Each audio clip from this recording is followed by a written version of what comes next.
راځئ دوستانو درې مهمې جملې ځکه کله چې موږ چاته وایو زه په هیڅ چا باور نه لرم، زه په هیڅ چا باور نه لرم، دغه جمله په الماني ژبه داسې وایو ich vertraue niemandem، ich vertraue niemandem، یعنی په هیڅ چا باور نه لرم. او بل چې موږ چاته وایو ستا اخلاق ښه دي یا ستا رویه ښه ده، دغه جمله په الماني ژبه داسې وایو deine Manieren sind gut، deine Manieren sind gut، Manieren وایي اخلاق ته یا رویې ته.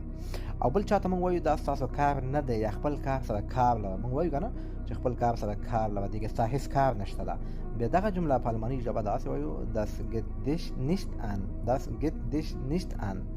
دوستانو کولی شئ دغسې جملې زده کړئ، اصطلاحات زده کړئ او د جرمني ژبې روانې خبرې زده کړئ، خو کمنټونه او لایکونه او فالو مو هېر نه شي دوستانو.